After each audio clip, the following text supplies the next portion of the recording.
Welcome to the Startup Grind. I thought I had a tough travel story from New York, and a fraud gets up and says 39 hours. But I had a terrible Super Bowl to watch, so I think I win. I know he was there, like on the field. Isn't that terrible? It's great to see everyone. Hope you're having a great time. Like Fawad said, I was one of the first chapter directors outside of Silicon Valley, and someone asked me yesterday why I do this, and I do this because I get to interview amazing people like Burton Goldfield. Today's topic of conversation is about value, and speaking of value, TriNet is going to be IPOing, and they had $1.3 billion in revenue in the first 9 months of last year. So we're going to take that out. How many of you have heard of TriNet? How many of you are customers of TriNet? I think more people should be customers of TriNet. Okay, so let's get started. Burton, thank you so much for being here. I'd love to start with talking to you about a little bit about your background, but also as some of the things that define you as a CEO.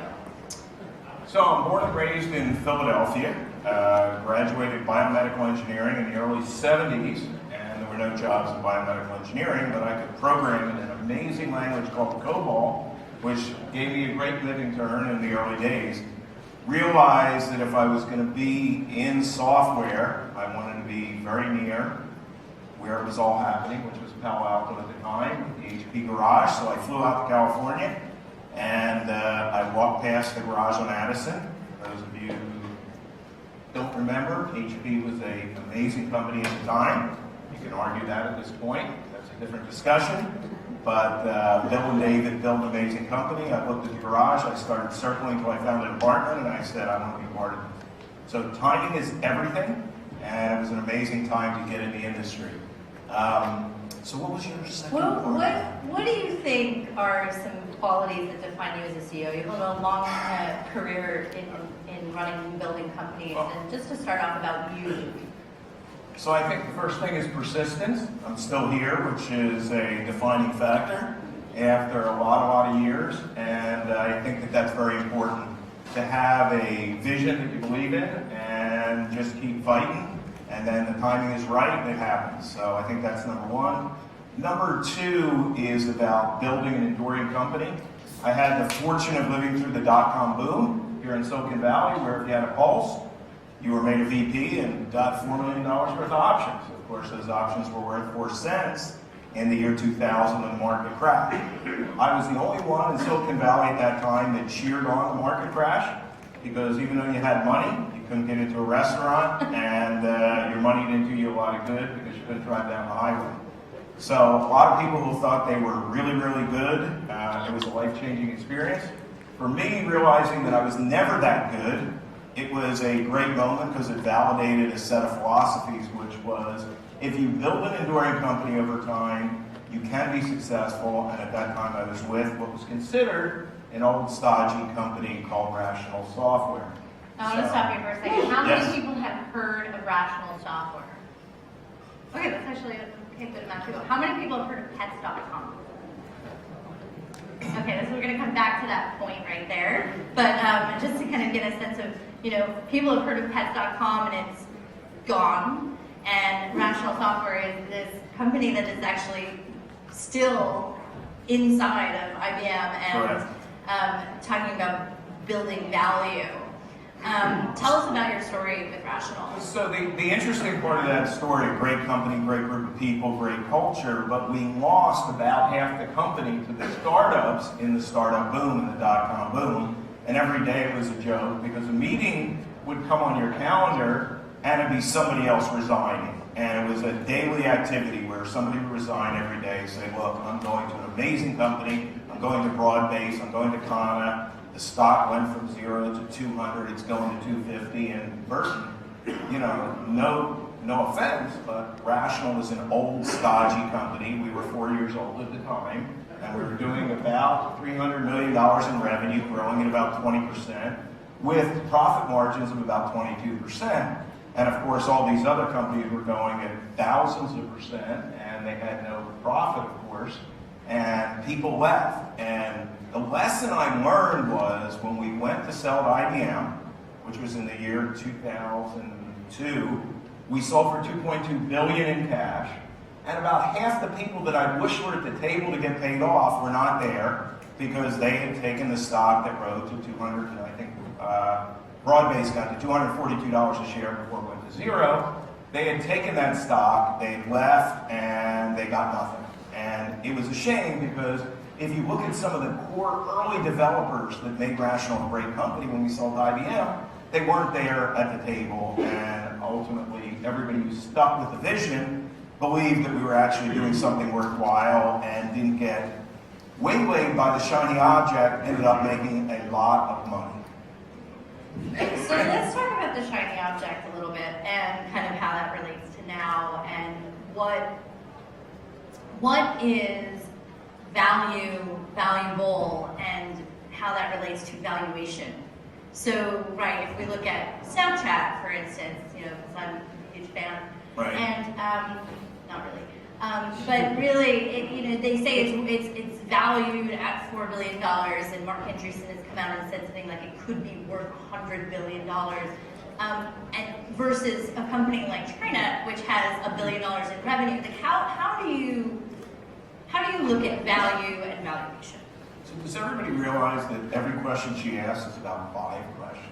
I like to give So you that's room. it. So, I like to give you room to move. So a couple issues. One is, to me, as a CEO, and to the CEOs in the room, value is what you want to create. Valuation is what investors put on your company.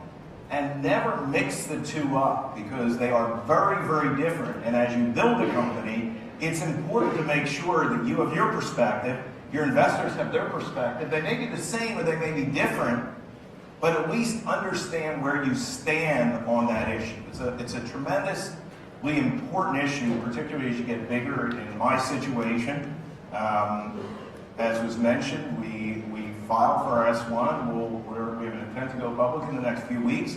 To me, that's just an event. It's not a big deal. What's a big deal is building an enduring company over the next 10 years. I won't sell a single share of stock. I believe that the value of the company to me is very different than the valuation we get at an IPO. I believe that building an enduring company, finding 4,000 to 6,000 more people who want to come along and be part of that mission, is the value to me. The valuation, which is a very important aspect of this, is if you're an investor, there's a different emotional attachment. You guys, as CEOs and gals, get to have fun in building value as you define it. People ask me, should I take startup money? Should I take VC money? I'm owned by a private equity firm, wonderful firm, General Atlantic Partners. They have their own valuation for TriNet, and they will get out as they choose to. And my goal is to continue to run and build a great company that's creating value. And to me, value is helping startups, getting people back to work, being part of the success of growing companies, and interfacing with incredible entrepreneurs that are absolutely changing the world every day. So the value to me is not a monetary value. Now I can say that because I exited from Rational. It's not bad to put a financial number on it, but for a CEO, the value of the company is far more than a valuation set by your investors, by the market, or by whatever other circumstances drive the growth or success of your company. So what advice would you give to early companies about kind of setting a roadmap around creating value and understanding what they want to in terms of creating value? Because there seems to be a lot of people chasing valuation. Right. So my advice is, and there's nothing wrong with chasing money or valuation, that's not my point. My point is, you as a leader, as an entrepreneur, as a CEO, whatever role you're playing in it, have to sit in a dark room and say, what am I truly looking for? Not what does the other guy have, or what plane is he flying, or why was it cool that he got this. What do you want out of the company or the creation that you're either leading or part of? So what would define success in your mind? And then don't change that very often. And don't revisit it very often. Revisit it every 6 months. If you revisit every day, it will drive you crazy. The market goes down, the market goes up. The overall stock market's going down, I'm buying stock. I believe that the overall growth of our economy is going to be phenomenal. Don't take that to the bank, but that's what I believe. I'm not looking to follow the trends in business or in the market as far as what the overall outcome is going to be. And as a leader in a small company, if you listen to the next VC, if you listen to the next private equity guy, if you listen to the next industry pundit every day, you will never be able to focus on what true north is for you as a leader or a CEO. So my advice is stick to it. The worst thing that's going to happen is you fail and you do something else. There's plenty of jobs out there. We have 300 open jobs if you can't find one yourself. And do what you want to do. Was that a hiring pitch? So do what makes you happy and really not be influenced. And my biggest piece of advice is don't wish you were anybody else but yourself, because we're all fortunate to be sitting here in Silicon Valley today talking about amazing, fun, exciting, and mind-boggling issues like the ones we're talking about right now. So we've all won. You can declare victory. You've already won. Now go do something that's important, fun, and ultimately impactful in your mind, not in the mind of investment.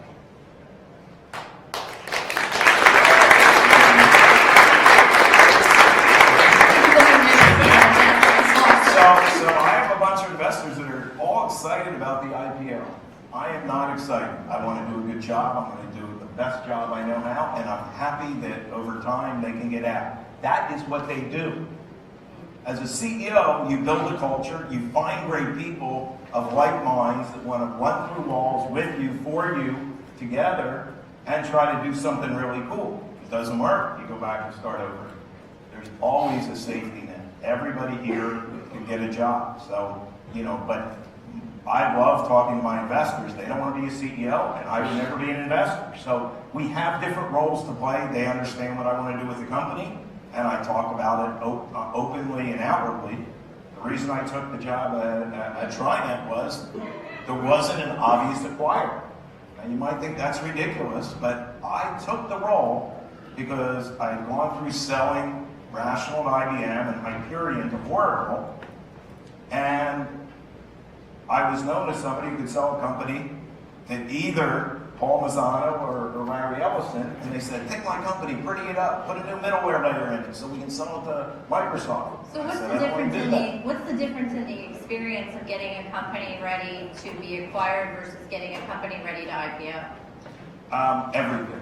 Everything's different. If you're building an enduring company, you worry about who you hire. If you're building an enduring company, you worry about how you train people. If you're building an enduring company, you're worrying about the culture.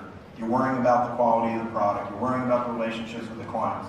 If you're putting something up to be sold, you're worrying about maximizing EBITDA. You're worrying about making sure that everybody is on point of who's staying, who's going, and how you're going to transition this thing into an acquisition target that makes sense. As I said, and this is a few years back, it was all about switching out software so it would be more attractive to IBM, Oracle, or Microsoft. Those were the three at the time. This was before the Google days and a few other companies. But it wasn't, hey, this is the best software. It was, this is software which will be attractive to the acquirer. It wasn't about building the channel. You want to maximize revenue, cut costs in your channel, and figure out, not maximize revenue, maximize profit, figure out how to get a multiple of profit and get the heck out. Again, not a bad thing, just a completely different strategy. There's nothing wrong with chasing that strategy and doing it over and over again. I'm not saying one is better than the other, but if you're asking about whether they're different, they're completely different. It's a completely different strategy, night and day. So speaking of acquisitions, while your goal has not been to be acquired, you do make acquisitions. And we talked about that a little bit in our pre-talk. What do you look for in companies that you acquire? So we've acquired 6 companies in 2 years. There's a couple of different types of acquisitions. The first thing I look for is a great group of people, because we need a lot more people. So I will not consider an acquisition where the team isn't excited about being part of the overall organization. We just did 2 big ones. and we did some small ones. The most fun recent one was a company called ExpenseCloud out of San Diego. Great group of programmers, great group of individuals with a startup mentality, great UI capabilities, and ExpenseCloud fits very well in to TriNet because we generate the payroll. So anything that's wrapped around the payroll engine was important for us to acquire. So cash acquisition, everybody stayed. They make a little bit of money on the acquisition. They get stock and options at TriNet, and they get to roll their future with a company that's going public. Not a bad outcome, but if you're looking at the outcomes of some of these other companies at billions of dollars, it's not the same. So we found a group of people that declared victory by joining our team, taking some money off the table and being part of a much bigger vision, a much more well-funded operation, and ExpenseCloud is part of TriNet. So we're looking at technology. We're also looking at companies that can get us into markets we're not currently in today. So we did the largest one was a public company, which was a hostile takeover of a company called Gevity. Very interesting experience, great group of people that stayed, and the executives all left, and we were able to make that work over a couple-year period. But it took TriNet from being a Silicon Valley-based company to a company that was multi-coast. So we could go in, and now, when I was in New York City telling people we process payroll in California, we would have gotten a better reception by saying we process payroll in Havana, Cuba, for the East Coasters than processing payroll in California. So having an East Coast large-scale operation, which we got in the acquisition out of Florida, gave us that East Coast presence, so we could go national and be a much bigger company. So to me, you're looking for great people, you're looking for a significant strategic advantage.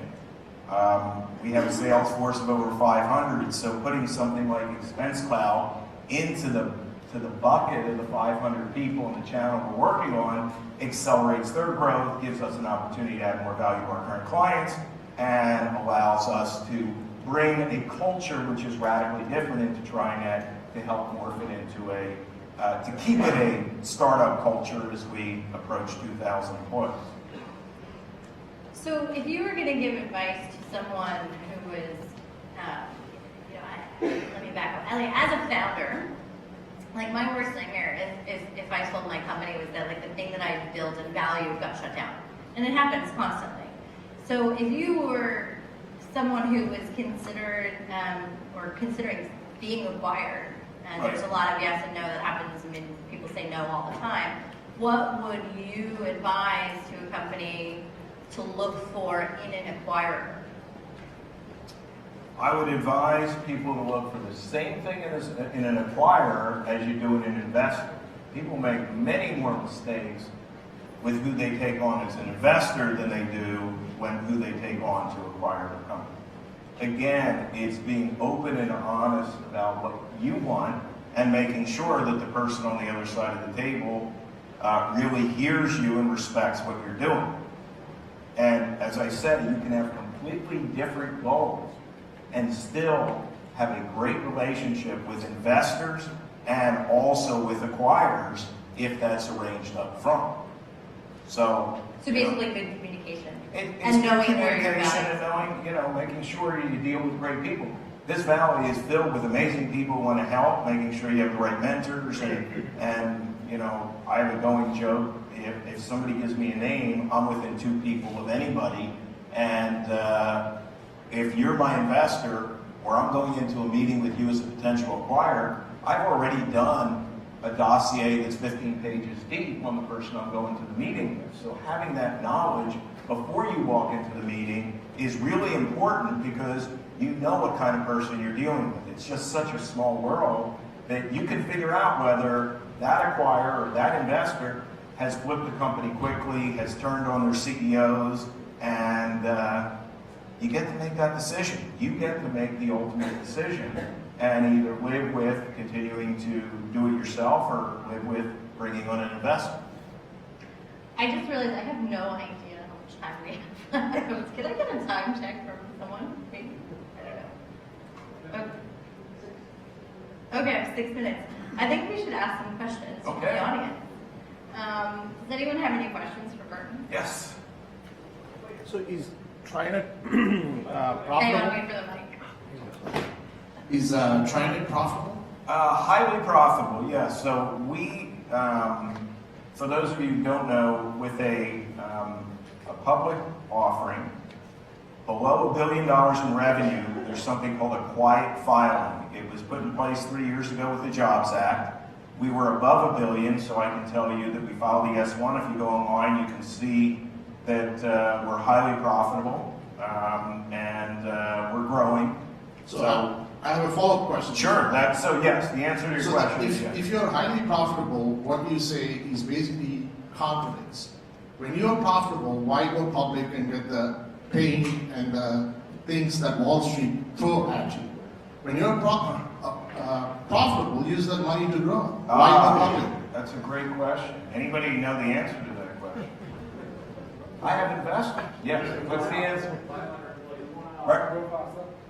So the answer is that I am thrilled to go public or not. And as a CEO, you have to be flexible, but there's a lot of employees that have worked there for many years. There's investors who want liquidity on their stock, and this gives them that capability. So at the end, it is money. It's not for me. It may be for you. It's all good. I didn't turn it away when they sold the other two companies, but as a CEO, you have to balance what you're doing with the needs of everybody in that community. So on the margin, as a highly profitable, growing company in a decent market, there'll be a lot of people that are very happy, and I can continue as the investor base changes to grow the company in the way I want to. And if not, the alternative is to be sold to somebody else. So I want to be a strong independent company. Ultimately, I did not believe there was an alternative to going public that would keep me a strong independent company. Thank you. It's a great question. That's a great question. Another question. Probably have time for like two more. There's one. Who's Yeah. got one? Like, How do you come to a price when you're going to buy someone? So how do I come to a price? I have a great M&A team, and they look at it 5 different ways, and then we come to the price the 6 different ways, right? So I've bought pre-revenue companies, and it's been based on the salary of the individuals and what they needed to declare victory. Ultimately, you don't want to do an acquisition that's a win-lose. If it's a win-lose, you walk away. And I've never been in a situation where I had to do one. So if the founders and the team is not excited about it, we'll put it off a year, we'll walk away from it. I don't have time to tell all the stories about the early days with win-lose acquisition. They never work out, everybody leaves.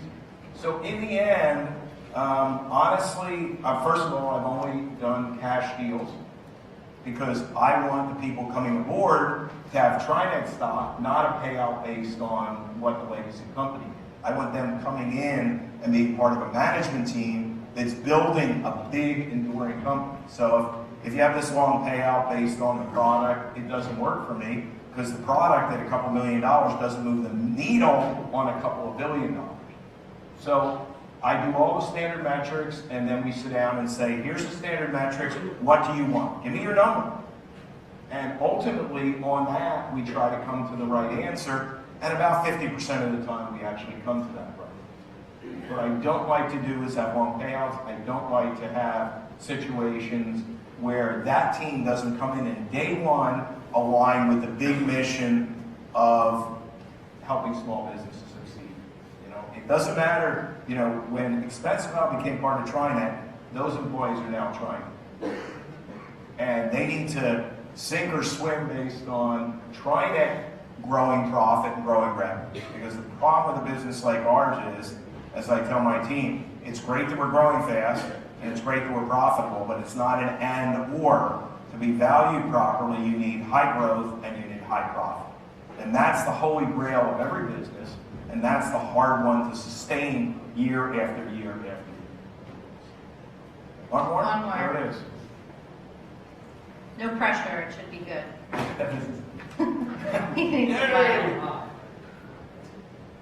Okay. You bought a cloud-based company. How do you think the cloud is impacting the operating model of the technology and software?